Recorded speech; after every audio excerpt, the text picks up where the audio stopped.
Welcome back into the Sports Source. This segment brought to you by Calhoun's. In case you didn't know, it's Easter Sunday today, and if you've dropped the ball for Easter lunch, still time to line up Easter dinner for the family at one of the 9 area Calhoun locations. I had a business meeting by the river on Friday. By Calhoun's on the river, not just by the river. I don't just go down and sit like Tom Sawyer at Huckleberry Finn. Get your fish. Yeah, I went down there with a stick, one of those hobo sticks. Or in a van by the river. Yeah, so we went to Calhoun's, and nothing better than Calhoun's. Always great, always terrific. Had their barbecue, terrific stuff. Calhoun's, get down there today with your family or any day this week. All right, I want to play a game of Take Your Pick in this segment, all regarding the Vols this fall. First of all, I put this one to the folks on Twitter this week. We gave them a question. If you could guarantee one thing about this year's Vols that you would want to happen, what would it be? What's most important? And I'll ask my guys here. Good quarterback play, good offensive line play, good defensive line play, good defensive back play. What's more important? And the fans, in their vote, said offensive line play. That's because the fans are brilliant. I There would you go. go offensive line They watch play. the show. There you go, offensive If I line. could guarantee one thing, it would be offensive line.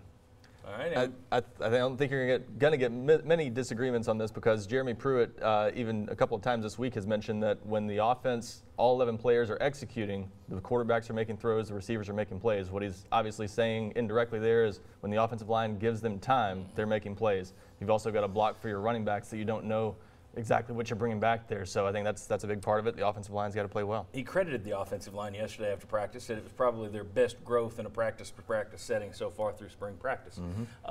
Gentlemen, we got any Just for the dissenting sake voices? of discussion, I will throw out quarterback play because he's got the ball in his hands every time, but I don't really believe that because I can look at all kinds of examples where great teams had great quarterbacks, but they were stymied because the offensive line wasn't good enough. And the offensive line, what's that the key? Tennessee averaged 291 yards a game total offense. That was 125th in the country. What's the key to improving that number? You were 14th in the SEC. Offensive line play. I mean, and there's some signs there that it could be better, but how many times have we sat here and said that too? I think we've been saying it for the better part of a decade. I agree. Yeah, and I've seen more signs. I saw more signs last year. I no longer believe in signs with the offensive line. If you were going to have them, it was going to be last year because you could at least say year older should be a year better, which rarely turns out. There's no guarantee in that, but we all think that. Fans think it, media thinks it. This one, I'm worried about this offensive line. I'm just flat worried. Just to give another thought, I think Jeremy Pruitt, if you asked him today, a close second, if not first, would be defensive back play. I think on the offensive line, he knows he has a few players he can count on. In the secondary, I'm not sure he thinks he really has any cornerbacks that he definitely can count on just yet, and that's got to be concerning for a defensive backs coach. Right, who spends a lot of time back there with the defensive backs. Yep. So, And I noticed this week that they said they named the first offensive line and Devontae Brooks, the former tight end. He was like first string left guard. I guess that's where Trey Smith would be in the fall, you hope. Yep. yeah, you've got a number of guys out with injuries, but I mean, is that a good thing or a bad thing that you had to move somebody who was a tight end last year and now he's starting on the offensive line this spring? Take your pick. Let's go to the next one here. If you could have only one of these, all right, improved coaching or minimal injuries. I didn't put fewer injuries. I'm saying minimal injuries. All right, so very few, not fewer, very few injuries or improved coaching. Take your pick. I want to take the fewer injuries just because it's been so bad, especially on that offensive line we're talking about for the past, 2 or 3 years. I mean, and sometimes it's just like bizarre type injuries. You have your starting middle linebacker rolled up in essentially a walkthrough, and he's lost. So fewer injuries, to me, you've got to snap that trend and get back to being healthy and get better.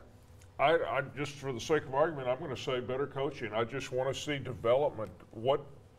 How much development can there be? How much some of these guys have been here for a year or two, good coaching on the practice field, how much can that take them to another level? I think Mike hit on the key point there, development. I think the key thing for this year, I know everyone will want to focus on how many games they win this year, but this is going to be a transition year of sorts. The biggest thing for the long-term health of this program is developing some of these young players who are going to be key over the next 2 or 3 years. Butch Jones' staff clearly didn't do enough of that with the talk of mental reps. Jeremy Pruitt's already changed that, saying we're going to give everybody an equal number of reps. That's the only way you develop players. Leadership reps? And I still don't know what a leadership rep is, but That's where you stand and watch and learn. Yeah, I think that's a big difference, though, and we'll see if that pays off. Quickly, Bob, where are you going? I'm going to go minimal injuries. I think that the past 2 years have convinced me of that.